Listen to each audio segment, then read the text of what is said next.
Buenas tardes a todas y a todos. Gracias por estar en el 24º Festival Afrocaribeño. Comentábamos hace un momento que desde 1994 comenzó este Festival Afrocaribeño en el puerto de Veracruz. En esa época se hacía con la presencia de varios académicos, activistas, grupos de artistas, y era un espacio de convivencia e intercambio entre distintas poblaciones y representantes afrodescendientes. En esta ocasión, como otros muchos eventos, el festival va a hacerse de forma virtual. Y bueno, a nosotros nos tocó organizar algunas mesas relativas al tema fundamental del decenio internacional de las personas afrodescendientes. Estamos a mitad del camino de ese decenio, del reconocimiento reciente que algunos países han tenido de las poblaciones afrodescendientes como México, y por supuesto del papel de las mujeres afrodescendientes en el camino de la visibilización de la historia y del presente de las poblaciones afrodescendientes.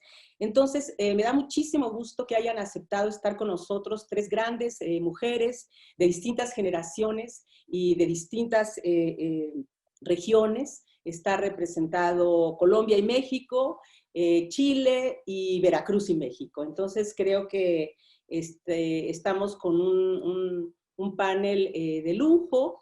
Y bueno, vamos a conversar en torno a dos temas fundamentales, que son el conocimiento de la historia y de la antropología en la lucha y en el camino del reconocimiento de las poblaciones afros, y por otro lado del papel de las mujeres y de las mujeres afrodescendientes en este reconocimiento. Entonces vamos a hacer una especie de conversatorio. Voy a empezar presentando a Andrea Guerrero Mosquera. Muchas gracias, Andrea, por estar con nosotros. Ella es licenciada en Ciencias Sociales por la Universidad de Nariño, en Colombia. Es maestra en Historia de América Latina por la Universidad Pablo de Olavide, en España, y doctora en Humanidades, en la línea de Historia, por la Universidad Autónoma Metropolitana Iztapalapa. Para la realización de su doctorado contó con el apoyo de la beca Claxo CONACYT, la beca de Casa Velázquez para el taller doctoral Historia Global, Historia Social, y de otra fundación, Schleicher van Banff, para la promoción del estudio y la investigación de la historia de América Latina de la Universidad de Ámsterdam. Dentro de sus últimas publicaciones se encuentran Misiones, Misioneros y Bautizos a través del Atlántico, Evangelización en Cartagena de Indias y en los reinos del Congo y Ñola, siglo XVII, y bueno, está preparando además ahora un libro titulado Más allá del corazón de las tinieblas, una historia mínima de los pueblos de África Central y Occidental de los siglos XVII y XVIII. Nos honra mucho la presencia de Andrea. Además ella está trabajando temas que son fundamentales para entender la presencia africana en nuestras regiones. Entonces vamos a empezar con la pregunta sobre, Andrea es una historiadora de la época colonial. La pregunta es, ¿en qué ayudan o cómo sirve la historia o la antropología o en general las ciencias sociales para entender la participación de las mujeres africanas y afrodescendientes en nuestras regiones? Te doy la palabra. Gracias, Andrea. Muchísimas gracias, doctora, y muchísimas gracias por la invitación, por el espacio, por todo. Bueno, la verdad es que la historia, como hemos visto, sobre todo en el reclamo de las comunidades afro a nivel Latinoamérica y la antropología también, obviamente, ha sido fundamental, ¿no? Entonces, hay aspectos muy importantes que nos han ayudado, por ejemplo, a conocer la participación de estos grupos subalternos, en el caso de las poblaciones afro. Digamos, las mujeres de origen africano nos han mostrado las investigaciones que, contrario a lo que se pensaba de que eran sujetos pasivos, han mostrado que son actores muy, muy activos. Y bueno, y es ahí donde, digamos, la historia ha jugado un papel importante con investigaciones, por ejemplo, como la de Carolina González, que nos ha mostrado cómo las mujeres esclavizadas demandaban justicia, es decir, fueron a tribunales a solicitar mejores tratos, cambios de dueño, que se resolviera alguna injusticia con alguno digamos, de las situaciones de su cotidianidad como personas esclavizadas, y eso es muy interesante, y al mismo tiempo, cómo ellos también pedían, por medio de esto, digamos, de estas solicitudes de justicia, cómo podían comprar su propia libertad, es decir, podían acceder a muchos aspectos digamos, de la vida cotidiana, donde digamos, las personas esclavizadas no eran sujetos, no eran considerados sujetos de derecho, pero vemos cómo sí hacían uso del conocimiento de la jurisprudencia, aunque no sabían leer y escribir, pero bien que conocían la ley y las normas, y pues muy, muy avesados, muy inteligentes, la verdad, a la hora de pedir estos espacios. Entonces tenemos estudios muy interesantes, como por ejemplo los de Pablo Gómez, donde, digamos, la historiografía tradicional siempre nos ha mostrado cómo la población afro era considerada bruja hechiceros, y los estudios de Pablo Gómez van mucho más allá y nos dicen que en el Caribe había una circulación de conocimiento alrededor del cuidado del cuerpo y de la curación, ¿no? Entonces él como médico, porque él es médico, hace historia digamos, de la medicina y de las ciencias, y entonces nos muestran cómo ese conocimiento y esa cosmovisión africana estaba circulando en el Caribe con todos estos, digamos, con estos conocimientos que poseían las personas de origen africano, y es interesantísimo porque va mucho más allá de esa concepción tradicional de, no, es que eran brujas todas, ¿no? Y pues por eso la Inquisición las condenaba, ¿no? Y bueno, digamos que todos estos conocimientos de plantas y de usos medicinales en general nos permite, digamos, tener un panorama mucho más amplio con respecto a la participación de la población de origen africano. También, y siguiendo, digamos, este hilo conductor, es interesante cómo, digamos, estudios mucho más recientes, no tan coloniales, ni virreinales, ni nada, en los estudios de la partería, por ejemplo, entran, digamos, de todos estos saberes, estos conocimientos de la población de origen africano, la cual ha sido, digamos, milenario y dominado por mujeres, ¿no? Y es algo muy interesante de cómo se han rescatado justo estos saberes a la hora de reclamar el patrimonio, digamos, el conocimiento básicamente de la población de origen africano y todo lo que ha influido en, digamos, en este aspecto, ¿no? En el campo medicinal, ¿no? Y esta práctica, digamos, al mismo tiempo muy hermosa, pero al mismo tiempo complicada, donde la mujer ha tenido un papel protagónico, creo que las ciencias sociales en general, la antropología, la sociología, la historia, ha jugado un papel muy importante en conocer todo eso. Y pues nada, tenemos también, digamos, cómo las ciencias sociales nos han mostrado cómo las mujeres han estado muy, muy activas desde lo más cotidiano, digamos, de lo más normal a nivel social, y cómo las mujeres han estado muy activas en todos los aspectos, incluso cuando hablamos de la época independentista, cómo las mujeres tuvieron un papel importante, o sea, tenemos ejemplos en la Nueva Granada, en lo que actualmente sería Argentina, digamos, tenemos un papel muy, muy, muy preponderante de la población afro en general, pero también de la mujer, ¿no? Como digamos, un actor muy activo. Entonces, bueno, eso sería como a grandes rasgos lo que quería compartirles desde la historia, pero yo sé que hay muchos aspectos que podemos tocar más aquí en este conversatorio, ¿no? Sí, claro, gracias, Andrea. Bueno, me parece fundamental lo que dices. Efectivamente, la visión de las mujeres, sobre todo de las mujeres afros desde la historia, muchas veces ha sido victimista, ¿no? Siempre ponerlas o como hechiceras o como mujeres pasivas que se dejaban maltratar y que eran víctimas de lo que estaba pasando. Y cuando uno se acerca a los documentos, eh, observa que eran mujeres, como tú muy bien dices, activas, que estaban no solo trabajando en muchos aspectos de la economía novohispana, sino además resistiendo muchas veces los malos tratos y demandando.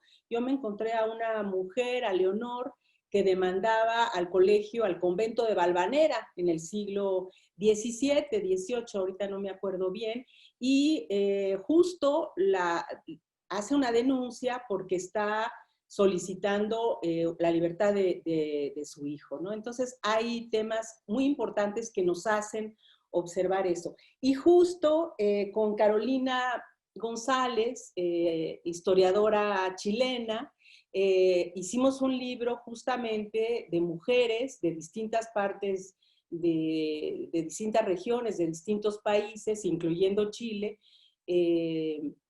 incluyendo África, de mujeres que participaban activamente en la historia. Ahora, con esto voy con Nacenet, nos vamos un poco a Chile. Voy a presentar primero a Zenet. Muchas gracias por estar con nosotros. Ella es de Arica, Chile, un lugar bellísimo. Yo tuve la suerte de estar en Chile hace algunos años y en un proyecto que teníamos sobre Crespial, sobre manifestaciones del patrimonio cultural afrodescendiente, y es un lugar muy hermoso. Asenet tiene una larga trayectoria en la agenda afrodescendiente de Chile, es fundadora de las organizaciones Lumbanga y también fundadora y presidenta de afrodescendientes chilenos y de la Organización de Mujeres Afrodescendientes Hijas de Azapa. Como decía, tiene una gran incidencia cultural, es una activista muy relevante, ha participado en varias mesas sobre el tema, ha tenido participaciones a nivel internacional en el movimiento afro, y bueno, ella es una activista fundamental en la redacción de Ley de Reconocimiento del Pueblo Tribal Afrodescendiente Chileno, hoy promulgada como Ley de la Nación. Y actualmente está escribiendo el libro Rosa Francisca, Guardiana de la Memoria. Muchas gracias por estar con nosotros, Asenet. Y bueno, en este sentido también te quería preguntar un poco lo mismo que a Andrea, o sea, cómo desde tu experiencia, ¿cómo ves la injerencia, la importancia o no de la historia y de los conocimientos en las ciencias sociales en la reivindicación y en la visibilización de las mujeres afros? Bueno, muchas gracias por invitarme a participar en este conversatorio de mujeres. Es un tema que a mí me ha inspirado mucho como mujer y también como mujer descendiente de otras mujeres que marcaron el camino, que nos marcaron profundamente con sus formas de vida, con sus historias. Y bueno, y como dice el libro, Rosa Francisca es mi madre, que ya falleció, que en paz descanse, pero que me dejó muchas historias y la memoria a través de los relatos orales. Ella fue una gran relatora. Fue parte de una familia de 10 hermanos, 7 hermanas y 3 hermanos. Sin embargo, fue la única que se dedicó a relatar la historia. Desde pequeña la escuché siempre contando la historia familiar, porque a mí me parecían cuentos. Cuando ella hablaba, yo me iba imaginando la vida, me iba imaginando las personas que yo no conocí, y eso inspiró mucho en mí, e incluso yo he hecho varios cuentos para un convenio que tenemos con la educación preescolar acá en Arica, junto con la ONG Oro Negro, que es una de las primeras organizaciones que se forman en Chile después del año 2000, y firmamos un convenio con la Junta de Jardines Infantiles a nivel nacional. Y bueno, yo entrego esos cuentos inspirados en las historias verídicas, pero escritos para niños y niñas. Bueno, esa es una parte. Con respecto a la historia, yo escuchaba a Andrea y me va pareciendo como que tenemos tantos puntos en común, a pesar de que estamos tan distantes, pero que la historia nos ha marcado de una manera muy similar. Primero que nada, decir que la historia oficial, que se escribe en las repúblicas, cuando se conforman las repúblicas, es una historia que no nos dignifica. Esa historia fue escrita desde una mirada eurocentrada, desde una mirada discriminadora y racista.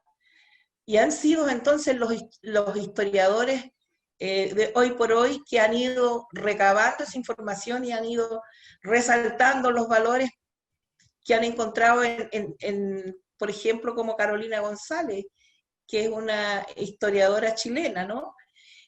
Por ejemplo, lo importante que rescata Carolina son las estadísticas. ¿Quiénes litigaban más en Chile en el tiempo de la esclavitud? Eran las mujeres más que los hombres, según las estadísticas que ella recogió. Entonces, ahí está el rol de la mujer, que desde que la trajeron esclavizada, nunca se quedó pasiva, fue una mujer activa. Aunque no fue considerada sujeta, pero ella sí, con sus actuaciones, con sus acciones. Sí, fue una mujer fue una sujeta de derechos, que ya reclamaba esos derechos. Y lo vemos, por ejemplo, en las investigaciones que han hecho tantas historiadores como Maribela Relucea del Perú, o Carolina González, María Elisa Velázquez, que yo he leído también acerca de lo que ella ha escrito, en fin, porque me he dedicado a alimentarme de tanta información respecto a las mujeres desde la época colonial a la fecha, ¿no? Así es que otra cosa que también he leído es el tema del matrimonio, cómo las mujeres utilizaron el tema matrimonial también para exigir y reclamar derechos, porque fueron inteligentes, encontraron que ahí ellas podían buscar algo a su favor, y entonces fueron mujeres que muy activas en ese sentido de reclamar, porque los amos muchas veces separaban a los matrimonios, y ellas inmediatamente hacían el reclamo a las autoridades eclesiásticas. Y así fueron logrando entonces unir a sus familias en un momento en que cada amo vendía a cada cual por su parte, por ejemplo, aún estando en matrimonios, casados. Bueno, las mujeres fueron muy participativas, ellas tuvieron redes de apoyo para poder litigar, reclamar, aún así si no sabían escribir ni leer. Y muchas aprendieron.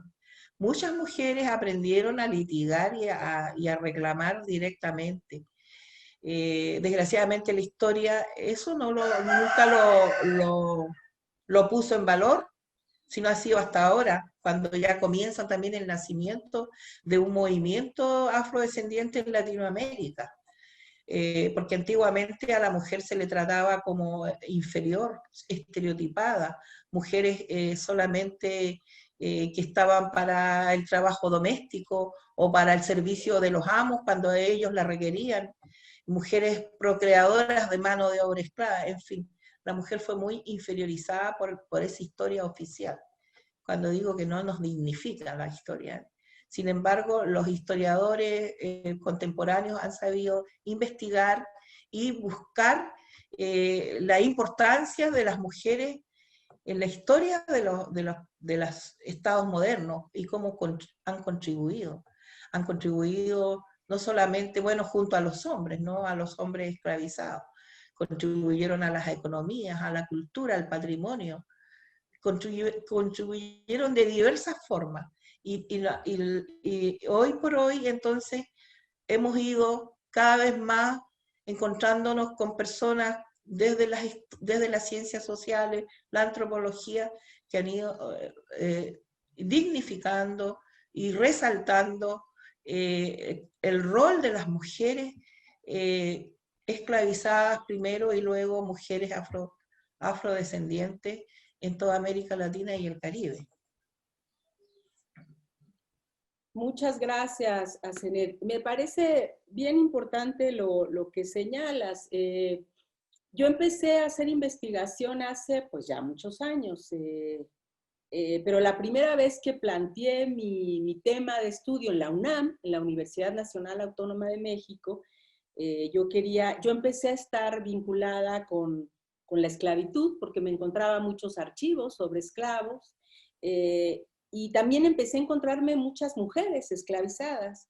Y entonces planteé mi proyecto de investigación a la Universidad Nacional Autónoma de México en la maestría en Historia, sobre el tema de las mujeres negras, decíamos, en la Nueva España, y los profesores me dijeron, pues usted está loca. O sea, primero, ¿cuáles? O sea, negras en México va a encontrar 3. Y luego, esclavas, ¿dónde va a encontrar esa información? Y yo me obsesioné tanto que salieron casi 600 cuartillas, digo, luego la tuve que hacer más pequeña. Y además solo de la Ciudad de México, porque la cantidad de información que había para todo el territorio era inmensa. Es decir, que pasa como la historia de las mujeres y de otros grupos negados por la historia oficial, ¿no? A pesar de todo, ahí está la historia de las mujeres, y lo que hay que hacer es desempolvar los archivos y buscarlas y dar a conocer todas sus contribuciones, sus aportaciones y su importancia en la historia, ¿no? Porque como tú bien dices, lo que había pasado hasta hace unos años con nuestro gran Gonzalo Aguirre Beltrán, que es pionero de los estudios afros en México, pues no hablaba de mujeres prácticamente, hablaba en algunas partecitas y también un poco para victimizar o para estereotipar, y entonces había que hacer una historia distinta de las mujeres, ¿no? Una historia, como tú muy bien dices, Arsenet, digna. Esa historia todavía falta de darse a conocer, por lo menos en México. Los libros de texto siguen sin hacer una historia digna de estas mujeres y de estos hombres y de estos niños. Los museos en México no hablan de ese tema. Entonces nos falta mucho, hablaremos más al ratito de ese tema, pero muchas gracias por tu participación. Y ahora también me da muchísimo gusto que esté con nosotros Daniela López Carreto. Ella es una joven, muy joven, de Veracruz, de Coyolillo, Veracruz, que es un asentamiento afro. Ella es licenciada en Contaduría por la Universidad Veracruzana, es egresada del Seminario de Liderazgo de Mujeres Indígenas y Afrodescendientes de la Universidad de Arizona, es integrante del Consejo Afrodescendiente de Coyolillo, miembro del movimiento antiminero de la región Actopan y comunicadora de la Agencia de Noticias de Mujeres Indígenas y Afrodescendientes. Es promotora cultural del Centro Cultural Comunitario Casa Coyolillo, en donde trabaja principalmente el tema de la identidad afrodescendiente y fortalece las formas de reivindicación por medio de cursos, talleres, charlas y proyectos enfocados a grupos de mujeres, niños y jóvenes. Entre otros temas, trabaja la historia y la memoria colectiva, la protección al medio ambiente, la defensa del territorio a través de práctica e investigación participativa. Daniela tiene, a pesar de ser muy joven, y también por eso me da mucho gusto que esté con nosotros, porque necesitamos mujeres jóvenes que estén trabajando estos temas y que estén dándolos a conocer. Y en Veracruz no teníamos tanta, a pesar del afrocaribeño y a pesar de varios festivales y todo esto, tenemos pocas actividades de divulgación de este conocimiento, y Daniela ha sido una de las mujeres que en Coyolillo, su lugar de origen, ha trabajado con las comunidades y ha hecho grandes cosas. Entonces, gracias por estar con nosotros. Bueno, estamos justamente en el afrocaribeño, Veracruz también es el Caribe, se dice por ahí. ¿Qué opinas tú de esto, Daniela? ¿Cuál es la importancia de la historia, de las ciencias sociales en la visibilización de las mujeres afro actualmente? ¿Y cuál es tu experiencia en este sentido desde Coyolillo, Veracruz. Hola, qué gusto estar aquí. Agradezco la invitación. Esta es la segunda vez que participo en el Afrocaribeño de manera directa, ¿no? Como ya lo dijeron, es un festival que se hace desde hace muchos años, en donde Coyolillo tenía una participación desde lo artístico, desde la danza africana, y pues nunca había tenido como una posibilidad de ser representado en este tipo de diálogos tan necesarios, ¿no?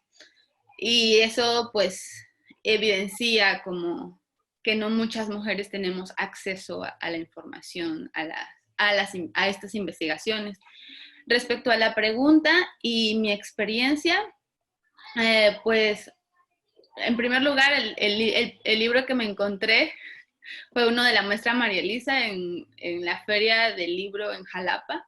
Y cuando lo vi y decía que experiencia de mujeres afrodescendientes, dije, yo lo quiero.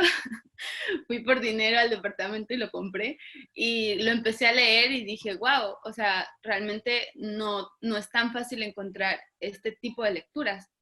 Y creo que eso responde mucho a las preguntas de esta mesa, porque, bueno, a mí las investigaciones me han ayudado a entender la labor de las mujeres africanas en condiciones de esclavitud, ¿no? En esa época, sus formas de escape y por lo tanto el sentido de por qué están ubicadas en ciertos territorios. ¿Por qué no estamos tan juntos y estamos entre el centro, el norte, el sur, la costa? Nos ayudan a entender la resistencia como mujeres negras, sus formas de cuidado y sus capacidades de agencia para proteger a sus hijos y la lucha por sus derechos, sobre todo la libertad en primer lugar, ¿no? Y como ya lo dijeron aquí mis compañeras, pues la valentía que caracterizaba a estas mujeres y que nos sigue caracterizando, ¿no? Porque no estamos quietas, realmente estamos buscando, a pesar de la forma en que nos han tratado de invisibilizar como mujeres capaces y pensantes de lucha. Creo que estas historias deben de conocerse más y llegar a las comunidades, porque los pueblos se han quedado, desde mi perspectiva, se han quedado con la idea de que venimos de esclavos. Entonces, desde pequeña yo escuchaba que entrevistaban a las personas de aquí del pueblo, pues por nuestro origen afrodescendiente, y entonces lo que mayormente se resaltaba en las entrevistas es que pues venimos de esclavos. Y hasta ahí, o sea, es súper limitada la información que realmente llega, se socializa y se digiere y se comenta en las comunidades. Y pues no venimos de esclavos, sino venimos de personas que fueron esclavizadas, ¿no? Como bien lo dicen varias activistas, entre ellas Maya Angelou. Ojalá que todas estas investigaciones ayuden a construir una historia digna, ¿no? Y no sigamos siendo nombrados con esta historia que crea el Estado que nos sigue oprimiendo. Porque creo que es súper importante que los investigadores se unan con los activistas a construir esta historia de dignificación, ¿no? que nos deben desde hace muchos años. Sobre todo para que los niños no sigan aprendiendo las jerarquías españolas y el sistema de castas. Nosotros por medio del Centro Cultural, ahorita en cuarentena, les estamos ayudando a sus tareas. Y es ilógico que sigan poniendo esta pirámide de la conquista en donde quiénes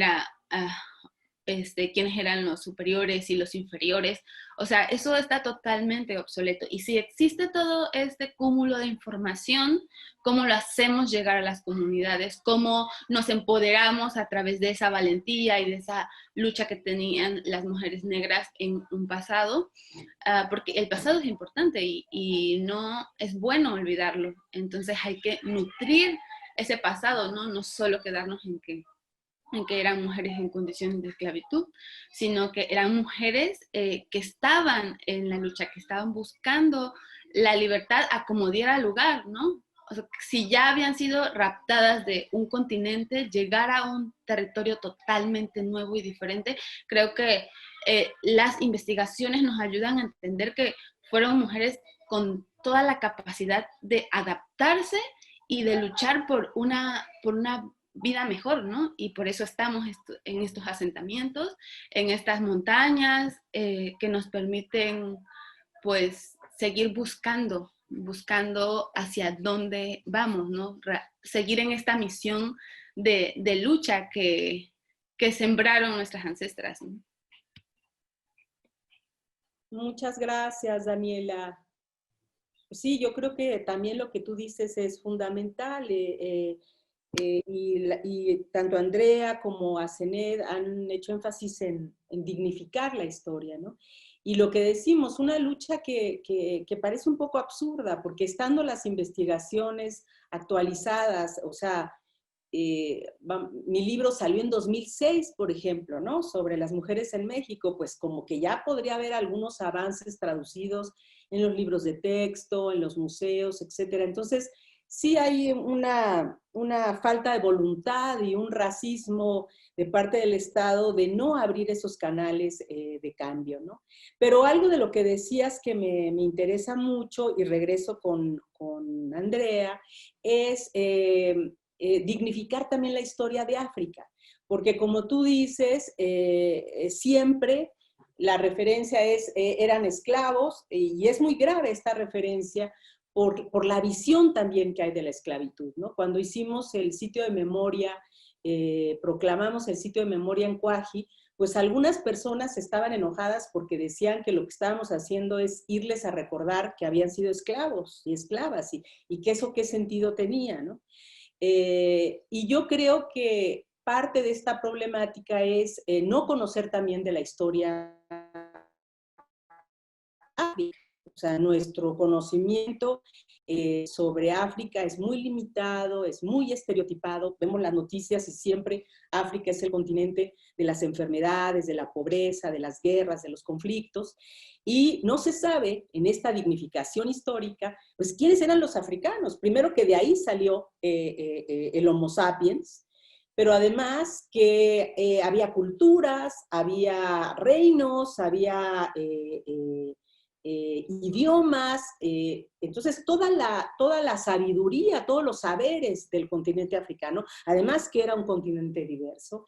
Y esto lo ha estudiado Andrea, y me gustaría, Andrea, que nos hablaras algo. Me estoy saliendo un poco de las preguntas, pero aprovechando que esto lo dijo Daniela, o sea, ¿tú por qué estudias? Que me parece fundamental y tan interesante estudiar África.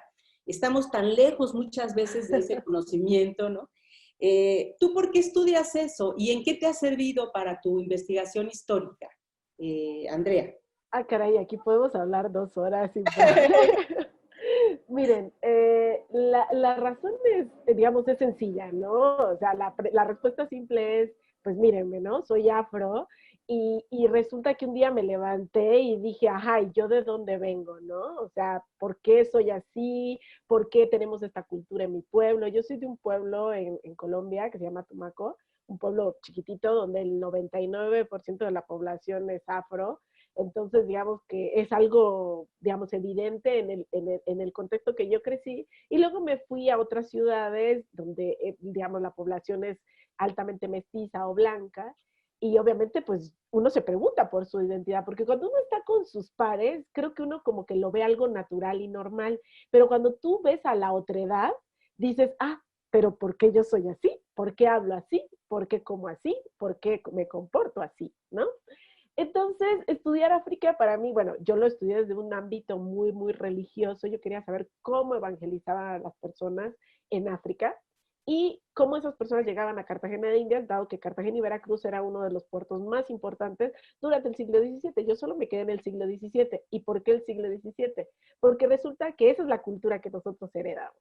Esa fue la gente que llegó. De hecho, esa es la razón por la cual nosotros no tenemos candomblé, ni vudú haitiano, ni candomblé brasileño, porque llegaron personas de esa época en específico. Las personas que llegaron posteriormente fueron muy escasas, y eso lo podemos ver justo en bases de datos muy, muy elaboradas, como Slave Voyage, por ejemplo, que tienen digamos, un acervo bastante amplio de las embarcaciones, el número de barcos, el número de personas, etcétera. Entonces yo me interesé por ver cómo evangelizaba. En realidad yo solo quería saber cómo lo evangelizaba, pero luego me di cuenta que no, había mucho más, porque empecé a leer todas las relaciones que escribían los misioneros en el siglo XVII en África Central y en África Occidental. Y entonces, dentro de las relaciones, además de decir, ay, sí, les ponemos el agua bendita y les damos la bendición y les enseñamos qué es Dios, qué es la Trinidad, la Virgen María, bla, bla, bla, etcétera, también decían, y es que luego ellos hacen sus fiestas y se tardan como 3 días tocando tambores. Y yo dije, ah, mira, esto está muy interesante, ¿no? En la manera en que lo hace y que lo describían, ¿no? Todas estas digamos, estas narraciones de la cultura, ¿no? En lo que creían, ¿no? Ah, es que de manera despectiva los misioneros decían, es que tienen muchos fetiches, ¿no? Y muchos ídolos, y nosotros pues llegamos y los quemamos, ¿no? Y yo, a ver, espérame, aquí me están hablando del aspecto mágico religioso, que son otro aspecto muy importante, que además de lo que yo estoy trabajando sobre evangelización. Y entonces ellos comían X cosas, ¿no? Por ejemplo, una de las cosas más para mí, yo como afrocolombiana, fue que nos dije, el padre Kabasi, que es como uno de los más famosos para el caso de África Central, y nos dijera algo así como, ah, sí, y hacen un dulce muy, pues muy rico, que le ponen azúcar y coco, y luego eso se lo comen, y yo, no puede ser una cocada, ¿no? O sea, cosas tan interesantes, datos chiquititos, que uno dice, wow, qué mundo de información puedo encontrar en todo digamos, este cúmulo de narraciones que estoy encontrando y que fui guardando para una siguiente investigación. ¿Qué encontré yo en mi investigación? Que a las personas de origen africano las evangelizaban, no, las bautizaban nada más, porque ni siquiera las evangelizaban, las bautizaban en los puertos de salida, habían unas evangelizaciones, digamos, más profundas, por decirlo, en lo que los portugueses llaman desertado, o sea, el hinterland, se adentraban más allá de los puertos y los misioneros iban, pero la verdad, les daba un poco de pereza hacerlo. Y en Cartagena de Indias yo encontré un personaje que se llama Alonso de Sandoval, que es como muy citado en América Latina en general para cuando se hacen los estudios de las personas afrodescendientes, porque él narra, así como con mucho detalle, parte de su cultura, aunque él nunca viajó a África, pero leyó mucho y conversó mucho con las personas esclavizadas que ahí llegaban y les preguntaba. Y algo muy interesante que él nos narra es la cantidad de lenguas, ¿no? Hablaban un montón de lenguas, él dice que eran más de 70, y que obvio era difícil para un sacerdote aprenderlas en América, ¿no?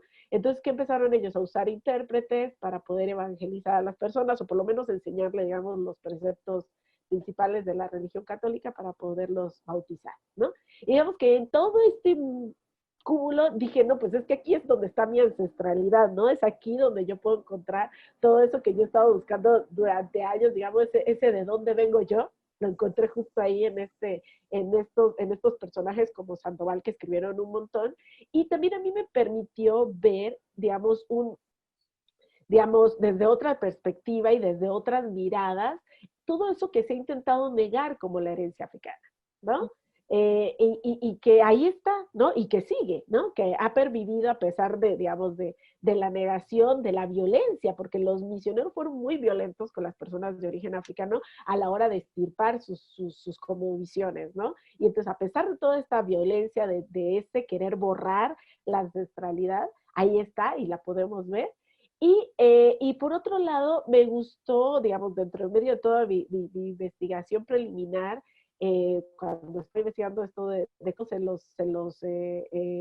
instruía en la religión católica, o sea, son cientos de manifestaciones, ¿no? De lo africano, no es una sola, ¿no? Porque siempre se dice, es que sí, pues cultura africana, ¿no? No, es que son muchas deidades, son muchas culturas, son muchas procedencias y que podríamos tomar pueblo por pueblo, región por región y darnos cuenta qué es lo que a nosotros nos ha quedado, qué es lo que nos ha llegado. Yo ahora estoy más incursionado en otros temas, ya no siglo XVII, sino siglo XIX, más que todo, para trabajar justo eso, la herencia africana. Ahorita lo estoy haciendo por medio del arte y, digamos, es otra historia también fascinante, pero justo este cúmulo de información que adquirí para el siglo XVI, porque tuve que leer XVI, XVII, XVIII, y ahorita ya estoy centrada en el XIX, es que me doy cuenta toda, por ejemplo, solo por centrarme en un ejemplo particular, de todo lo mágico religioso que se heredó por parte de las culturas africanas, ¿no? En general, ¿no? De África Occidental, de África Central, e incluso de África Oriental, que casi no lo tenemos como muy presente porque decimos de allá casi no vinieron, pues como para que el estudio, también hay cierta, digamos, cierta reminiscencia que digamos, sigue acá, y pues es que estudiar África para mí ha sido fundamental, y ya para terminar, porque yo considero que estudiar la historia de la diáspora sin la historia africana queda incompleta, y viceversa, estudiar la historia de África sin la diáspora también queda incompleta. Entonces yo me he adentrado, digamos, he profundizado bastante en la historia africana justo por esa razón, para poder tener, digamos, un panorama mucho más completo y poder equilibrar, ¿no? Tanto la parte aquí en América Latina en general y también la parte de África. Gracias, Andrea.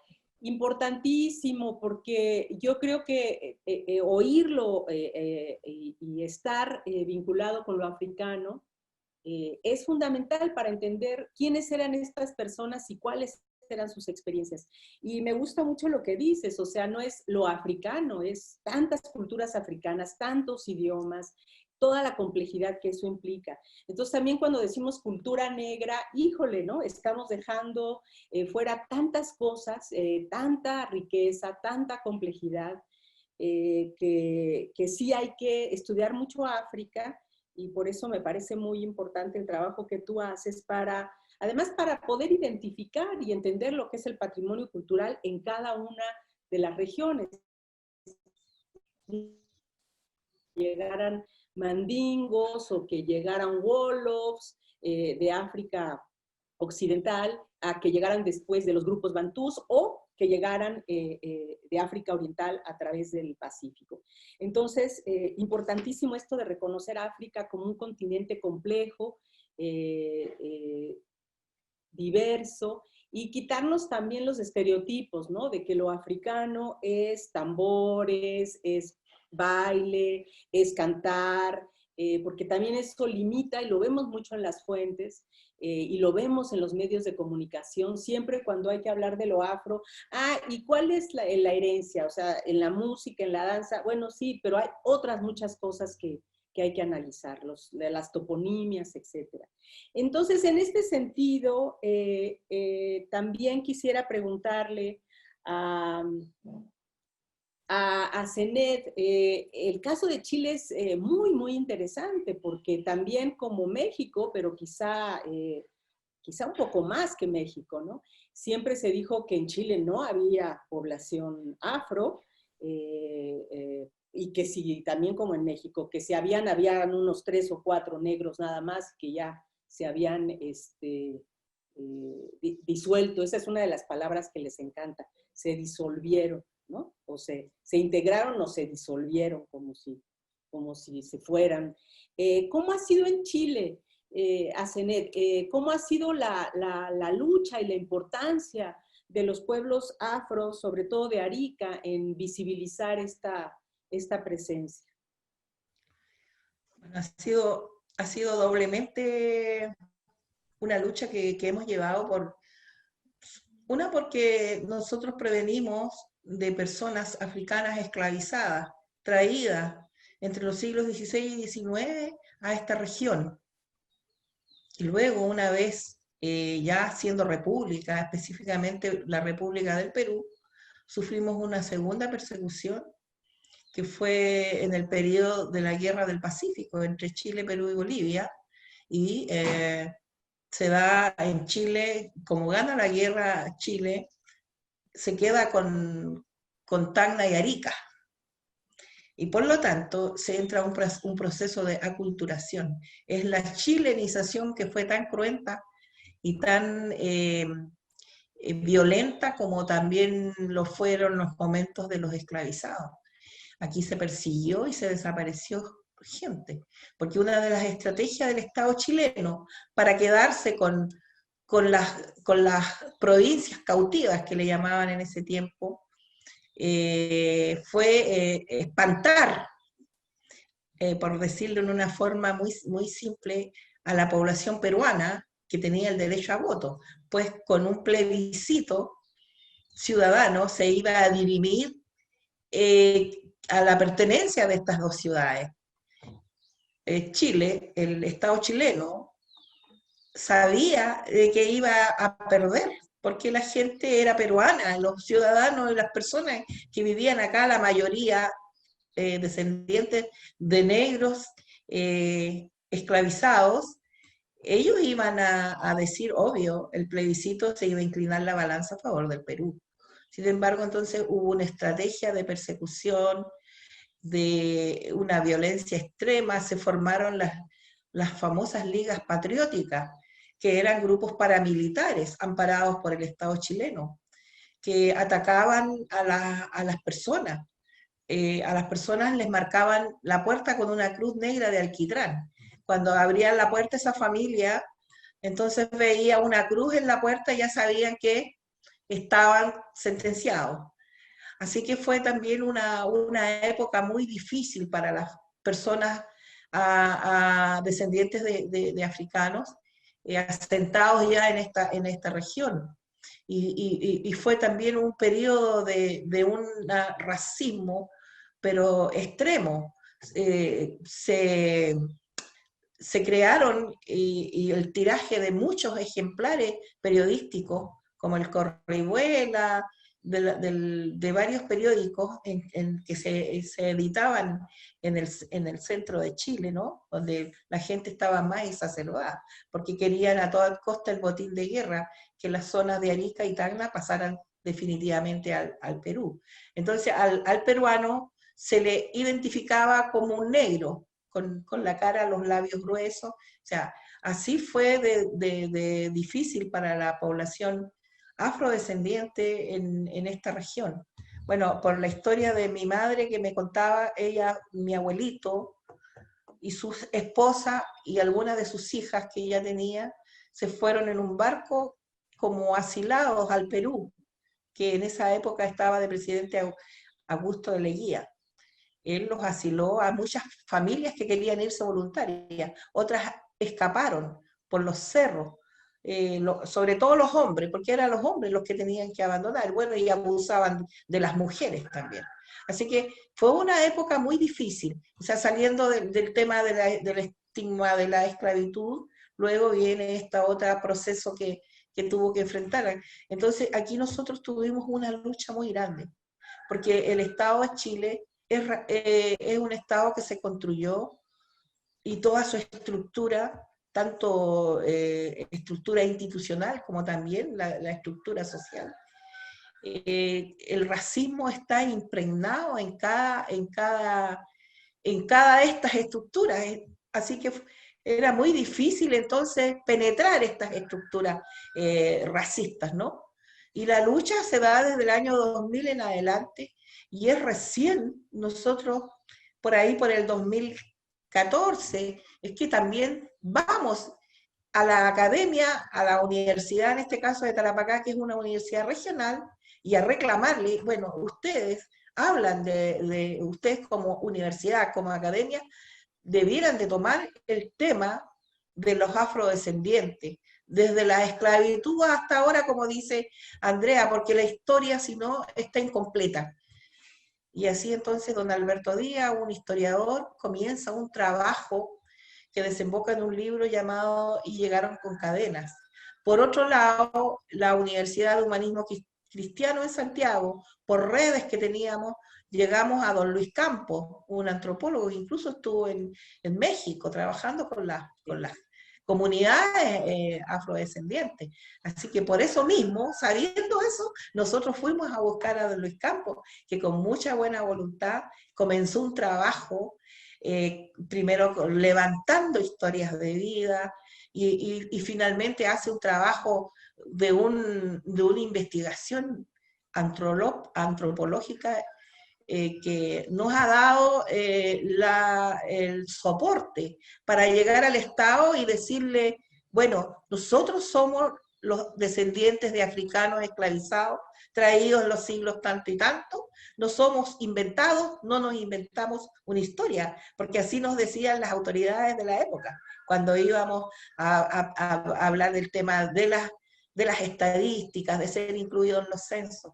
Finalmente, el año 2019, somos reconocidos culturalmente en este país bajo una ley, la 21.151, pero eso fue una lucha ardua desde las bases, desde las organizaciones, desde el activismo de hombres y también de mujeres, mayormente de mujeres, porque ahí ha estado el rol importante de la mujer. No es que la mujer sea absoluta y vaya, no, siempre el hombre como tanto la mujer y el hombre africano han sido importantes en esta lucha, en la lucha que hemos venido dando, porque según la filosofía africana, porque yo también leo mucho de eso, son un complemento, igual como otros pueblos, los pueblos indígenas, que hombre y mujer son un complemento, nosotros también tenemos que poner eso en valor, que el complemento de hombre y mujer es muy importante.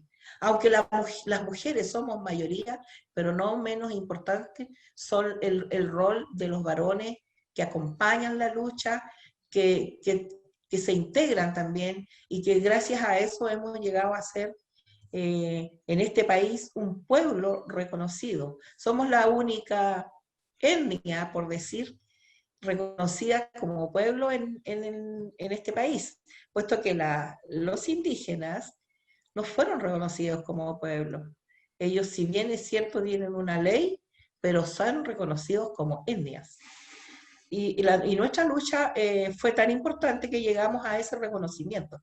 Pero si no hubiese sido por todo este trabajo, por todas estas luchas, por todas estas peticiones a las academias, tanto de Arica como de Santiago, y también el rol importantísimo que cumplieron las mujeres en el territorio, porque la cultura en las ciudades se va dispersando. Lamentablemente se va perdiendo o se va disuadiendo. En cambio, en los territorios ha permanecido inalterable. Y eso ha sido importantísimo también para ir construyendo esa historia negada, esa historia oculta, que tuvimos que ocultar precisamente porque yo les comentaba anteriormente. Yo personalmente fui una mujer que no quería ser negra. Yo renegué mucho. Y bueno, yo me miraba al espejo porque me encontraba más del color de mi padre, que era blanco, que de mi madre, que era muy negrita. Y para poder abrirme paso en la vida, en mi adolescencia y juventud, yo recurrí a alisarme el pelo, a teñírmelo con castaños medio rubios. La cosa que fue también una resistencia mía de poder penetrar estas capas racistas que uno iba encontrando a su paso, tanto en la educación como en la parte laboral, ¿no? Pero después comprendí de que no, porque yo tenía que seguir dignificar el rol de esas mujeres, partiendo por el rol que había tenido mi madre, mis abuelas, mis tías. Y en eso estoy, es un proceso, mi proceso ha sido reivindicatorio, de reivindicar también a esas mujeres a las cuales yo en algún momento negué. Eso es importante. Ahí me gustaría aportar que según la historia y todo lo que hemos trabajado, nosotros, nuestras troncos familiares y las personas que trajeron en el tiempo de esclavitud, en el tiempo de la colonia, provenían de Congo y Angola, de esta familia lingüística de los bantúes que abarca una amplia zona y donde Congo y Angola entonces era ¿por qué? Porque se encontraron los registros donde hablaban de un Juan Angola o de un tanto Congo, en fin, llevaban el apellido de los lugares donde los habían traído. Que mayoritariamente después llevamos los apellidos españoles, porque eran los apellidos de los amos que iban comprando a los esclavizados, ¿no? Pero sí hay registro de personas que llevaban como apellido Congo o Angola. Y desde allí entonces nosotros también hemos esta toponimia que muchas veces encontramos en las formas de vida tan habituales, como mi madre que cuando espantaba o quería decirle a las gallinas que se fueran, ella le decía cho. Y yo estudiando eso, cho, eso significa en un término de una lengua africana, que era para espantar a las aves. Entonces mi madre no estaba tan lejana, y cómo desde la memoria se fueron recogiendo todos estos términos, ¿no? No en vano existía también en Arica el barrio Lumbanga, y nosotros pusimos a nuestra organización Lumbanga, porque Lumbanga existe en Angola, es un riachuelo. Yo lo fui a investigar y ahí está, el riachuelo que pasa por un lugar de Angola. Entonces la memoria no se extinguió, la memoria fue imperecedera, fue tan importante para nosotros, porque siempre hemos estado relacionados con el continente africano, con esa madre africana, y esos términos, también cómo vivimos, qué es lo que hacemos, qué comemos. Nosotros comemos mondongo, no sé si en México también se habla del mondongo, que son los interiores del animal. Bueno, en Congo se come mondongo, y que tiene que ver con esta familia, el Kimbundu, de ahí viene el término mondongo. Y no solamente se habla mondongo en Uruguay, en Argentina, en Perú, en varios países latinoamericanos. Y eso también nos va relacionando inmediatamente con ese continente. O sea, no podemos separarnos de África, porque nuestras raíces, nuestro cordón umbilical nos lleva allá. Dependiendo de qué regiones de África trajeron, también tiene que ver el tema de las hierbas medicinales, cómo las mujeres pudieron utilizar, pero también tiene que ver con hierbas que estaban en África, como la sábila, que está en muchas partes de América, y que sirve no solamente para la salud, sino que también como cuidar las malas energías que nos entren al hogar. Así lo usaba mi madre, con una cinta roja colgada atrás de la puerta.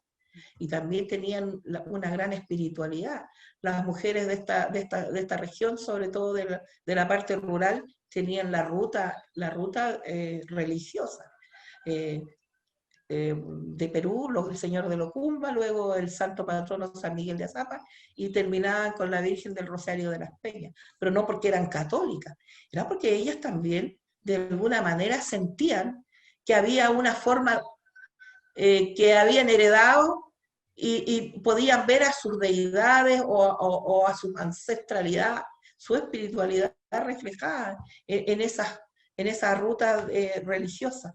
Nosotros actualmente seguimos el tema de las cruces de mayo, que tiene que ver con una gran espiritualidad. Muchos dicen, bueno, la cruz es católica, pero también tiene que ver con un sincretismo religioso, que se les impuso a los africanos esclavizados el símbolo de la cruz, ¿no? Porque se impone una religión católica. Sin embargo, ellos, a través de un sincretismo, la toman de distintas manera. Para nosotros, para mí particularmente, y para mi familia, la cruz de mayo que heredamos de nuestros antepasados tiene que ver entonces cómo yo me reencuentro con mis ancestros y mis ancestras, porque creemos mucho en la ancestralidad, que quienes partieron nunca se van a ir del lado nuestro, van a estar siempre unidos a través de esa espiritualidad. Bueno, es lo que más me gustaría aportar, que es las prácticas cotidianas que tenemos. Gracias, Asenet. Pues muy, muy interesante todo lo que nos cuentas. Me gusta muchísimo y lo conozco un poco de cerca, porque conozco muy bien a Luis Campos. Lo conocí cuando trabajaba en la Costa Chica, justo en 1997, porque fue el primer coloquio que hicimos en Oaxaca sobre poblaciones afros, y Luis presentó sus resultados de investigación sobre la Costa Chica de Guerrero y Oaxaca. Y es un trabajo que fue referente durante muchísimos años, porque no había muchos trabajos antropológicos sobre la región. Y me gusta mucho que digas que fueron a exigirle a la academia que trabajara los temas. Eso me encanta. La importancia y el deber de la academia de estudiar esos temas y de investigar. Porque lo que pasa mucho en general, pero mi experiencia en México es que uno tiene que también ser combativo y resiliente para estos temas, para defender los temas que trabajan, ¿no? O sea, decir, sí, es importante este tema cuando en unas épocas pues era de locos o quién sabe uno que por qué estaba estudiando ese tema o qué le había pasado. O sea, era de veras luchar contra toda una forma de ver, ¿no? Entonces me gusta mucho que cuentes, ya sabía eso de la experiencia de Chile, pero que cuentes que fueron a exigir que estudiaran y que trabajaran sobre ese tema. Y bueno, en ese mismo sentido, le damos la palabra ahora a Daniela para que nos hable sobre también este proceso de reconocimiento desde tu experiencia, Daniela. ¿Por qué? ¿Cuándo empezó a preocuparte un poco como lo que decía Andrea, ¿no? Yo quería buscar mis ancestros, quería reconocer mi historia, saberla. ¿Cuándo empezó para ti esta introspección? O sea, ¿cómo lo asumiste?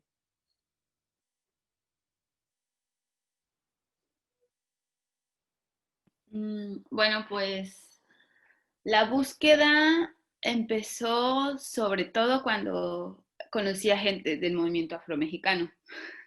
Y fue hace apenas 4 años, no, 3 años en el encuentro de Mata Clara, ajá.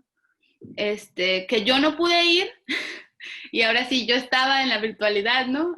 Cuando fue el encuentro en Mata Clara, porque yo estaba en la universidad y entonces hice toda la gestión para que fuera una comisión de aquí de la comunidad, como 20 personas, entre ellos mi mamá y pues los del centro cultural, los niños. Y entonces yo estaba desde la computadora y fue como si hubiera ido al encuentro porque me enviaban videos y todo, y sobre todo como audios de, estamos viendo a mucha gente que se parece a ti, ¿no? Porque yo soy una de las chicas con los rasgos más marcados en la comunidad. Y entonces me emocionaba mucho y yo quería estar allá y después dije, ay, pues hubiera ido y hubiera dejado esta tarea. Pero bueno, cuando uno está en la universidad, pues justo como la universidad es aliada del Estado y entonces te dice como, esto tienes que aprender. Pero bueno, mi búsqueda sí se potencializa ahí cuando tengo un primer contacto con otras mujeres afros, ¿no? Y ahora que en el cierre del encuentro de Pueblos Negros, ¿no? Que fue el sábado, estaba yo reflexionando, pues, quiénes son las mujeres referentes para mí, y en eso dije, pues Yoli Camacho y Rosy Castro, porque cuando las conocí y que fue en otro encuentro en Coahuila, o sea, realmente los encuentros de Pueblos Negros sí han sido un parteaguas para muchas cosas en distintas comunidades, ¿no? Ahora que lo hicimos de manera virtual, no sé, yo veo el avance que han tenido los pueblos mascogos y sí ha cambiado de cuando fue la sede del encuentro allá a ahora, pues sí, antes no había un coro, ahora hay un coro. Y entonces como nos vamos relacionando, ¿no? Nos vamos conociendo, creo que ahí fue cuando dije, sí, pues esta es mi gente, ¿no? Como esto era lo que me faltaba, entender y ver sobre todo. Y también como mucho de lo que me movía era que cuando encontraba investigaciones, pues siempre había fotos. Cuando empecé a googlear todo, ¿no? Sobre afrodescendencia en YouTube y ver videos o sea, como realmente dije, yo quiero entender y empecé así a ver videos de todo lo que había, porque pues es más fácil, ¿no? Digerir lo visual y fui hilando y sintiéndome conforme sobre mi origen africano. Y ha sido una experiencia maravillosa porque después de toda esa búsqueda, que fueron como 2 meses, o sea, realmente sí orillé un poco la universidad y dije, tengo que entender mi afrodescendencia. Fue una búsqueda muy interesante porque después potencializó todo lo que estoy haciendo en la comunidad, ¿no? El equipo que encontré aquí en la comunidad y cómo ha ido cambiando y transformando la vida de muchas personas y sobre todo reivindicando, ¿no? Y entendiendo pues el color de piel, el cabello, todo. Entonces estoy muy, muy satisfecha de haberme encontrado con el movimiento afromexicano porque me ha abierto los ojos. Definitivamente en los libros de texto eso nunca lo vas a encontrar. Y las investigaciones están ahí y cuando las voy encontrando, realmente me quedo maravillada. Hace poquito encontré una investigación que se llama Changó, el Gran Putas, y habla un poco de los orishas, y desde la introducción dices, wow, ¿cómo es posible que hizo este experimento de ir a las costas de África, ¿no? Y sentir la ancestralidad, y entonces no sé, eso me sigue persiguiendo de cómo hacemos llegar todo esto a la comunidad, ¿no? Cómo lo socializamos, porque ya está investigado, o sea, realmente estoy impresionada de todo lo que han compartido Andrea y Asenet respecto a lo cotidiano con África, ¿no? Que tienen una conexión muy particular, conexiones muy particulares con África, y cuando nosotros analizamos a ver, ¿cómo hacemos tal celebración? ¿Cómo hacemos, no sé, ahorita en el encuentro, hicimos el video de gastronomía para el encuentro de pueblos negros y veíamos que la señora que explicó la preparación de los chiles rellenos, que es el plato principal aquí, persignaba el sartén y entonces decíamos, wow, esto es como un ritual, ¿no? Una especie de ritual y que sí tiene que ver seguramente con nuestra cultura y creo que la investigación, las herramientas de la investigación, pues ayudan a descubrir todo lo cotidiano de las comunidades afros y pues ojalá que más personas sigamos accediendo a esa información porque las limitaciones son muchas, ¿no? Y creo que el hecho de ir a la universidad sí nos abre una posibilidad a tener un pensamiento más crítico, pero ¿qué se nos dice que hay que estudiar? Creo que eso es algo que he estado pensando mucho porque realmente se influye en el acceso, o sea, como si yo estoy estudiando, por ejemplo, yo estudié contaduría y o sea, si yo no me hubiera desvinculado de esa área para darle paso a otra, como es el trabajo comunitario, pues yo estaría ahí haciendo cálculos, declaraciones, balances generales, y sí lo hago, pero también todo esto otro. Entonces, sí, ¿qué se nos dice que estudiemos a los jóvenes de las comunidades, no? Pues una carrera que nos deje recursos, una carrera que nos permita vivir mejor porque somos pobres y entonces algo que te dé dinero y entonces las ciencias sociales y las artes, pues no hay posibilidad, o sea, no pasa por tu cabeza. Entonces te van guiando a que elijas una carrera que te deje recursos y entonces pues eso te sumerge en el sistema y estar trabajando en una ciudad y no estar en la comunidad y no interesarte por nada de la comunidad y mucho menos para entender qué es la afromexicanidad cuando es un tema que apenas se está socializando, ¿no? Aunque Coyolillo ya está en un proceso más avanzado por toda esta fuerza que hemos tenido para estar aquí trabajando desde los niños y las mujeres. Pero sí, creo que los jóvenes no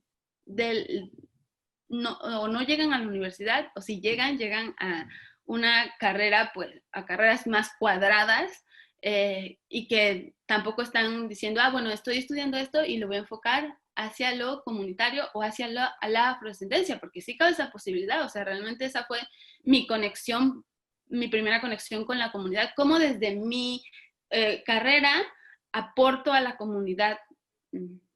Entonces, Creo que las ciencias sociales tienen mucho que decirnos sobre nuestra identidad, pero hace falta pensar y diseñar cómo llegar, ¿no? Porque no solo es tener el libro o encontrar el libro en internet, sino entenderlo, ¿no? El vocabulario. Sin duda tenemos una gran deserción escolar en las comunidades afrodescendientes, o que no llegan, las personas no llegan ni al nivel primaria.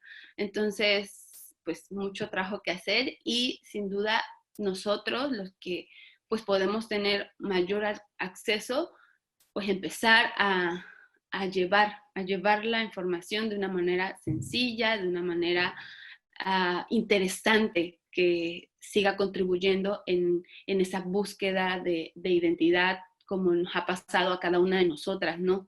Que nos empezamos a cuestionar y luego empezamos a llenar ese vacío o esas inquietudes que teníamos respecto a nuestro origen.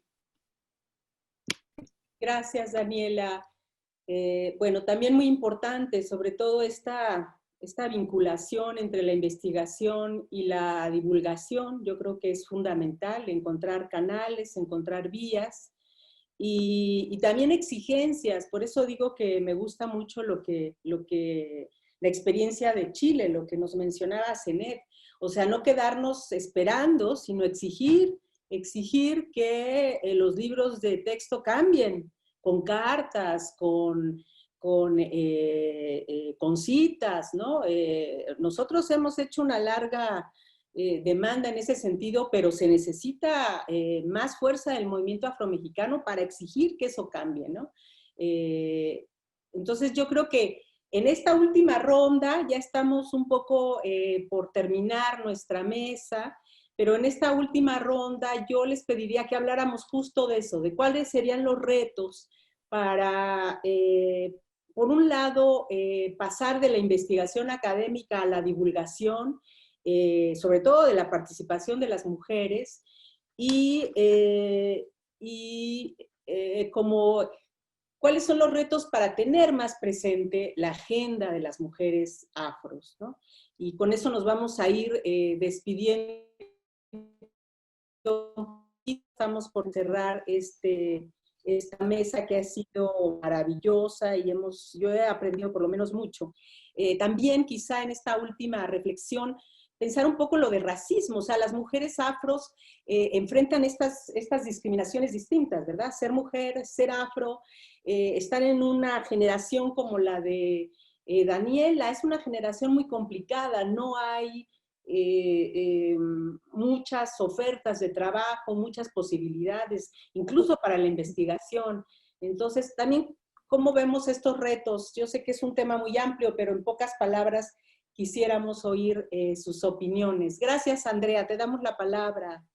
Muchísimas gracias, doctora.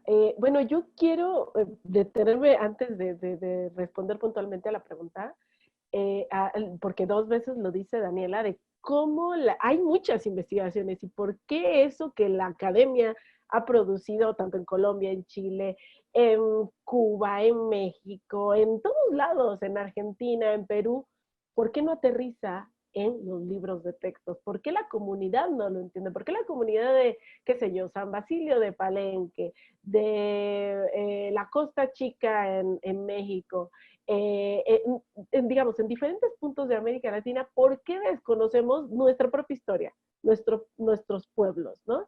Y entonces, bueno, la verdad es que ahora es mucho más fácil, entre comillas, porque tenemos, digamos, a nuestra mano el celular, ¿no? Y tenemos las redes sociales, las cuales podemos hacer nosotros mismos, digamos, empoderarnos nosotras mismas y hacer esta divulgación del conocimiento. Hay herramientas, hay cosas, pero lastimosamente la gente no conoce. Entonces, a mí me gustaría traer a colación un par de cuestiones.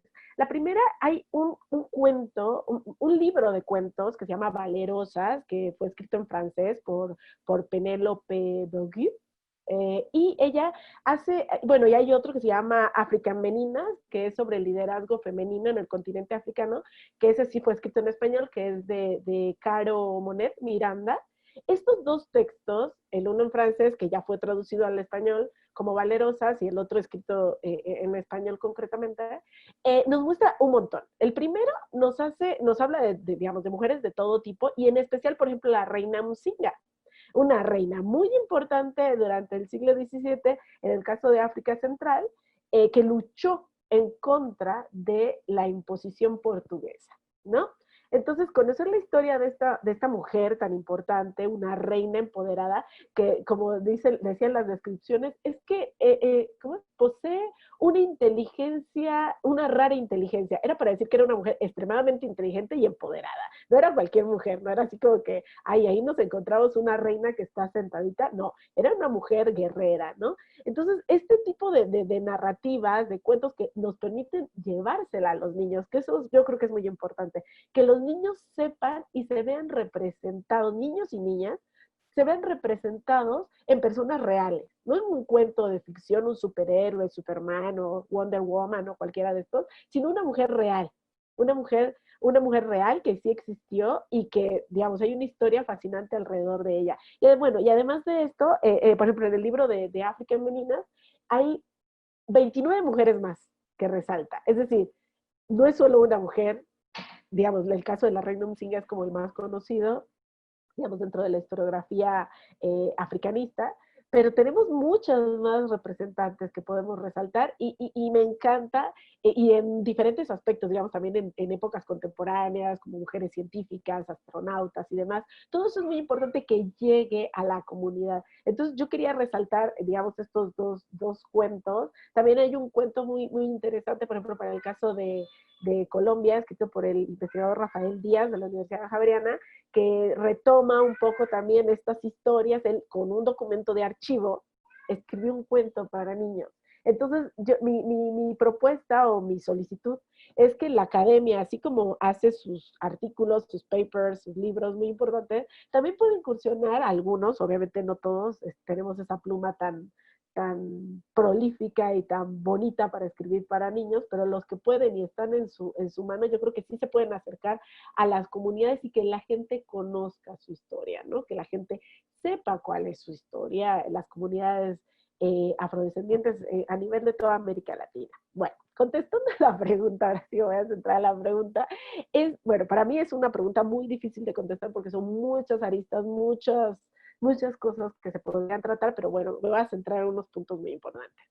Bueno, como ya lo he mencionado, digamos, las mujeres han estado empoderadas a través de la historia, las mujeres afros, y digamos que es algo inherente casi, ¿no? Que hace parte de nosotras, pero lastimosamente han sido olvidadas y han sido relegadas y no se les ha dado el lugar que merecen. Entonces, digamos, tratando, digamos, como estos puntos de la agenda, cuestiones muy puntuales, en primer lugar, me gustaría destacar cómo muchas mujeres afrodescendientes, voy a hablar del caso colombiano ahorita concretamente, por ejemplo, son lo que en Colombia llamamos cabezas de familia, es decir, jefas de familia, mujeres solteras y que han sacado a su familia adelante, incluso su comunidad, y que están como lideresas de su comunidad.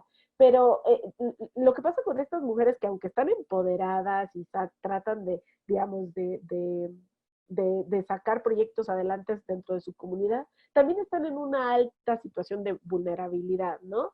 Ella y sus hijos, ¿no? Ellos y su comunidad. Entonces sería interesante que digamos, dentro de la agenda se pudiera digamos, desde el ámbito gubernamental, que estas mujeres tuvieran acceso a una educación gratuita y de calidad, por ejemplo. Y eso es muy importante, aunque parezca un comentario menor, es muy importante en la medida de que, como mencionaba ahorita Daniela, ¿no?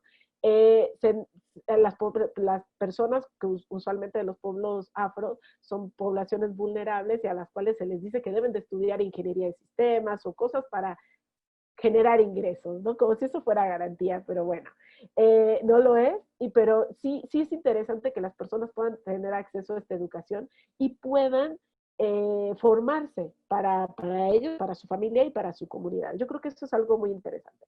El segundo punto que me gustaría tratar es esa violencia al que han sido sometidas estas lideresas sociales en nuestras comunidades. Entonces yo creo que en el caso, por ejemplo, colombiano, en los últimos meses, muchas personas han sido asesinadas, mujeres sobre todo. Entonces sería interesante que estas personas contaran con una seguridad, digamos, de su integridad como personas y sus vidas, obviamente, de ellos y de sus familias. Y yo creo que digamos, esa capacidad de agencia que han tenido, digamos, históricamente estas comunidades, estas mujeres, que siga siendo preservada.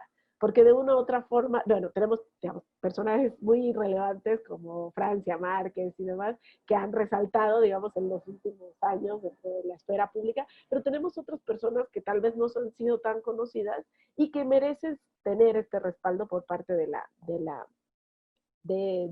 comunidad, del reconocimiento nacional y también digamos, como de seguridad per se, ¿no? Y por último, como bien mencionaba la doctora, esta discriminación, esta doble, triple discriminación a la cual se ven orilladas las mujeres afrodescendientes, o sea, solo por el hecho de ser mujer, ya, vamos de pérdida, ¿no? Y si a eso le sumamos el hecho de que somos afrodescendientes también, o sea, otro gravamen más, y además de eso, en esta situación de vulnerabilidad, porque muchos desgraciadamente están en situaciones no muy, digamos, socioeconómicamente hablando, no están en un nivel alto, digamos, históricamente han estado condenados a este lugar. Entonces yo creo que estos tres aspectos donde la discriminación ha estado latente, yo creo que se puede solventar en políticas públicas en cuanto a educación, salud y vivienda, ¿no? Porque no tenemos, muchos de nuestros pueblos no tienen garantizados la vivienda digna, y eso es muy interesante, y creo que desde la academia, desde el activismo, también podemos abogar digamos, por una agenda en pro de estas comunidades. Yo sé que en Colombia, yo como colombiana sé que se ha logrado, digamos, desde que se promulgó el decreto para las poblaciones afro, se les ha dado mejores condiciones en cuanto a la educación, pero sé que en toda América Latina no han tenido estas condiciones, estas reparaciones, como llaman en Estados Unidos, no han tenido acceso. Entonces yo creo que sí es interesante que desde el activismo se abogue por eso y dejar al lado todas esas condiciones de discriminación históricas a las cuales esta población ha sido relegada, como de son perezosos, son maleducados, son vulgares, son ladrones, lo cual es horrible, o sea, además de violento. Estamos sometiendo y revictimizando constantemente a esta población. Entonces yo creo que con estos tres aspectos que, aunque parecen muy lejanos, la salud, la educación y la vivienda, es bastante aterrizado para que estas personas puedan acceder a mejores condiciones de vida y puedan colaborar a su comunidad, como dice Daniela, eso es muy importante. Cómo nosotros desde nuestras profesiones, cualquiera que sea, medicina, contaduría, historia, antropología, sociología, podemos aportar a nuestra comunidad con nuestras investigaciones, con nuestro quehacer cotidiano también como profesionales. Entonces yo creo que en cierta medida estas políticas públicas pueden acotar, digamos, estrechar un poco esa brecha salarial, condiciones dignas de salud, de educación y demás, que sería un escenario propicio para que las poblaciones afros estén a la par del resto de la población y no continuemos con esa marginación histórica en el que hemos estado, ¿no? Entonces, digamos, esa sería como mi intervención, mi propuesta, y es una invitación de verdad muy calurosa a todas las personas que se dedican a la academia, que por medio de la divulgación podamos llegar a más comunidad, que la gente lo pueda ver. O sea, piensen en que nosotros, digamos, al clic del celular, literal, tenemos mucha información disponible, y si nosotros que estamos, digamos, investigando y podemos llevárselo eso a las comunidades, a su celular, a su casa, yo creo que estamos haciendo ya bastante trabajo y estamos acercando a que la gente conozca su historia, su pasado, su herencia y toda su ancestralidad, que no es poca, es mucha, y que vale la pena que la gente la conozca. Muchas gracias, Andrea. Sí, yo creo que lo que dices es fundamental. El segundo paso después del reconocimiento y la visibilización de las poblaciones afros, que digamos ya lo tenemos más o menos puesto en la mesa, aunque todavía falta mucho, es políticas públicas concretas. O sea, que este reconocimiento se traduzca en incidencia concreta Y estoy muy de acuerdo que ahora tenemos tantos medios en las redes sociales que podemos ir haciendo proyectos de lanzar información poco a poco que le llegue a todo el mundo a los teléfonos. Me encanta. Deberíamos de hacer un proyecto ahora para el 2021, por ejemplo, de hablar de la incidencia de las poblaciones afros en la independencia, ¿no? Porque va a haber grandes eventos, exposiciones, entonces deberíamos de hacer una agenda para estar hablando de Vicente Guerrero, de los esclavos de la Costa Grande que estuvieron en los ejércitos de Morelos, en fin, de tantas cosas que tenemos sobre esa época. Muchas gracias, Andrea.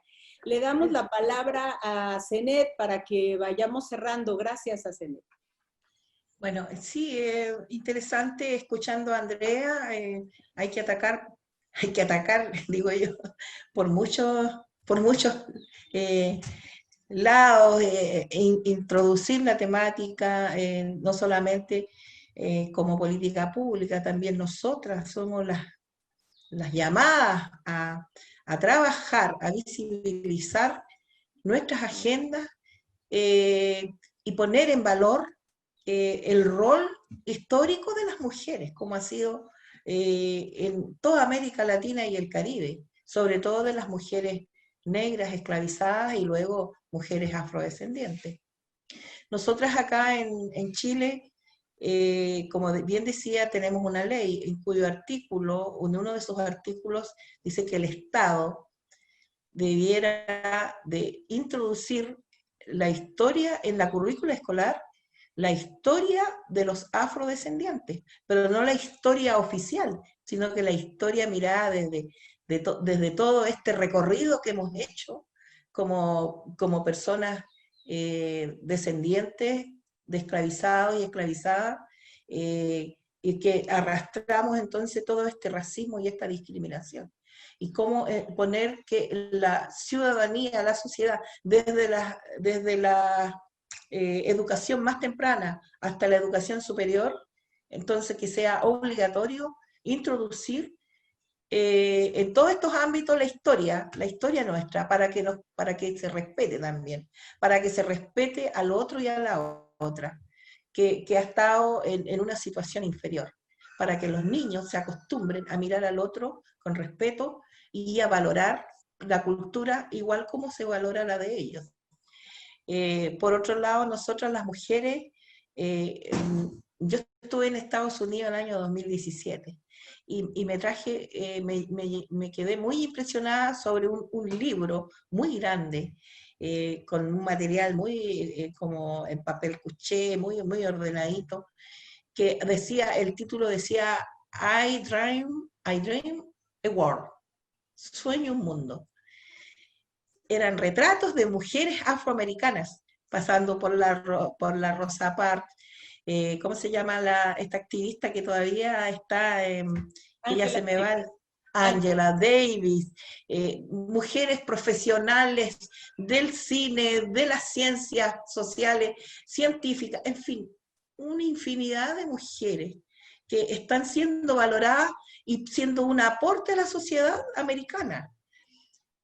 Me vine con esa idea acá a Chile de hacer algo, de empezar a trabajar por las mujeres también, desde esos ámbitos, desde la fotografía, hicimos el pelo afro acá en Chile, un proyecto que se llama Pelo Afro, símbolo de dignidad y orgullo. Ese pelo afro que tanto me molestaba a mí cuando pequeña o cuando joven, hoy entonces se pone en valor por medio de la fotografía. También hay otro proyecto, porque estamos trabajando con las instituciones que postulamos para hacer, por medio de pinturas, la ruta de las comerciantas, porque así se hablaba en esos años, las comerciantas afroazapeñas que bajaban en burrito, a lomo de burro, llevando las verduras a la ciudad de Arica.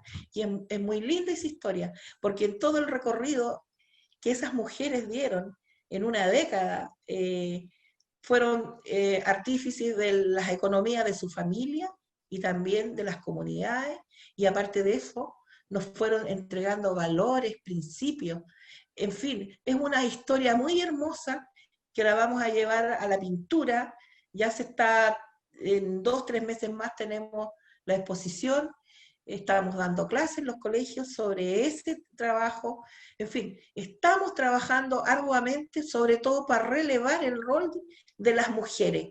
Y por supuesto que desde la educación, y también hoy por hoy que estamos en un proceso de escribir la nueva Constitución, donde nosotras como afrodescendientes estamos en la lucha de un escaño reservado para escribirla desde nuestro sentir, desde nuestro pensamiento y desde nuestra herencia ancestral como mujeres empoderadas, mujeres luchadoras, mujeres con un sinfín de historia que han dado el soporte a toda una sociedad que, aunque no lo quieran reconocer, ahí está vigente, y eso queremos nosotras como mujeres, que se plasme, que se vea, que se valore y que se dignifique el rol de las mujeres afrodescendientes, no solamente en Chile, sino todas las mujeres, porque en cada país hay una historia distinta.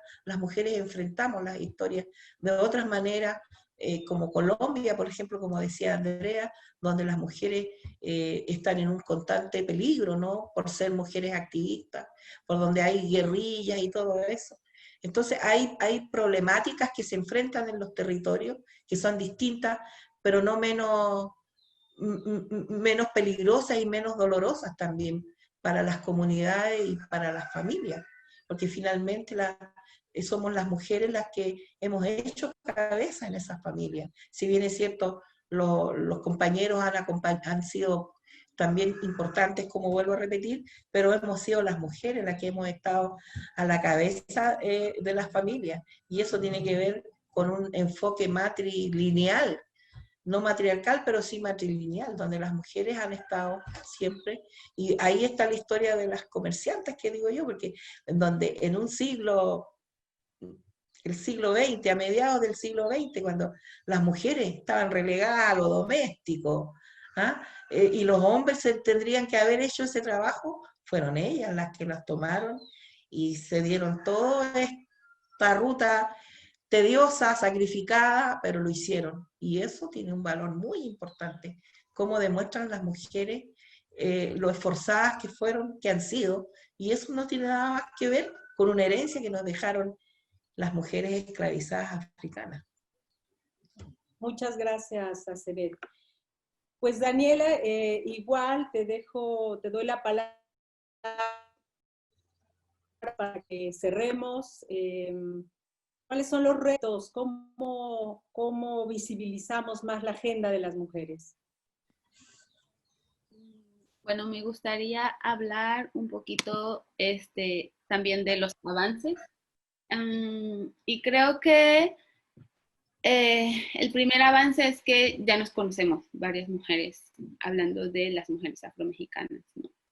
Antes, bueno, al menos cuando yo las encontré, dije, sí, ya nos estamos conociendo, y entonces voy conociendo mujeres más de otras generaciones, mujeres de mi generación, y creo que eso es un gran avance, que ya nos conozcamos en los diferentes encuentros que se van realizando, ¿no?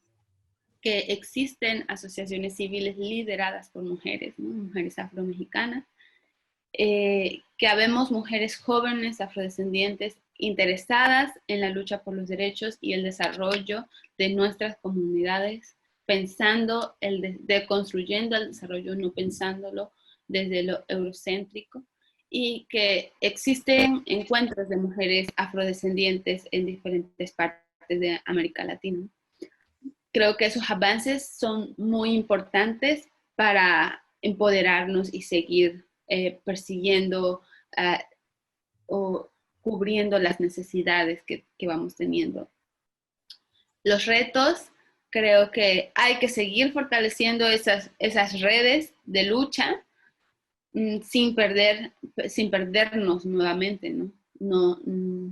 Hay que permanecer en contacto, y hay que seguir creando y teniendo ideas sobre cómo vamos a navegar las diferentes problemáticas que se van presentando en esta sociedad, ¿no? Un ejemplo es la pandemia. Sin duda en la pandemia muchas mujeres nos hemos organizado para saber qué hacer en las comunidades. Por ejemplo, aquí hace unos días estuvimos organizándonos entre las mujeres del colectivo, ¿no? Que ahorita el colectivo está liderado solo por mujeres, y conseguimos un medicamento homeopático que se llama Nosode. Entonces, eso demuestra que las mujeres estamos preocupadas por lo que pueda pasar si la pandemia llega a la comunidad, ¿no? Y entonces hay que buscar lo alternativo, porque no, o sea, si esperamos a que se dispare el virus, el contagio en la comunidad, pues nos va a dejar con los brazos atados, ¿no? Porque sabemos que el sistema de salud es absurdo. Siguiendo con los retos, creo que hay que seguir creando los grupos de apoyo, sobre todo para hablar de lo femenino, de los aportes y de las líderes africanas y afrodescendientes. Necesitamos aprender más de los feminismos negros para tener herramientas de cómo enfrentar el machismo y el racismo que vivimos pues dentro de nuestras comunidades y fuera de nuestras comunidades. Aterrizando en cuanto al tema de las investigaciones, creo que es necesario traer las investigaciones y fortalecer las pedagogías comunitarias con esas investigaciones. Además, hemos ido platicando en colectiva y esto apenas estamos como tratándolo de llevar a cabo, y es tener planes de estudios comunitarios para aterrizar justamente los temas de historia, geografía, biología y otras áreas con las vivencias propias de la comunidad, porque para seguir aprendiendo y fortaleciendo la identidad, porque los libros con los que se nos educa, pues usan vocabularios para dar instrucciones sobre las cosas, y los niños no entienden. O sea, realmente eso es lo que hemos notado en pandemia, que los niños, por lo menos en esta comunidad, les cuesta mucho la comprensión lectora, que lo que viene en el libro no tiene nada que ver con su contexto, con su vocabulario, y entonces pues es más difícil, ¿no? Entender, poner atención. Y de ahí hemos también platicado que debemos exigir que los profesores que llegan a las comunidades afrodescendientes pues tengan una preparación en los temas de afrodescendencia, porque hace, no sé, como en la primaria que yo estudié todavía siguen algunos maestros que nunca se involucran con la comunidad, que no saben nada de la comunidad, solo pues saben ahí que hacemos fiesta y que nos gusta mucho bailar, pero hasta ahí. Y creo que los maestros tienen una gran influencia hacia los padres y hacia los niños, y no están preparados en ningún tema, ¿no? Incluso pues siguen haciendo prácticas racistas en los salones de clases, comentarios y todo eso que nos va torturando a lo largo de nuestra vida, porque se burlan de nosotros respecto a nuestra apariencia y demás. Entonces creo que sí debemos de traer, insisto que debemos de traer estas investigaciones para que sigamos avanzando en los temas de identidad y de organización. Y cuando mencionó el tema del desarrollo, creo que debemos seguir repensando el desarrollo desde lo comunitario, ¿no?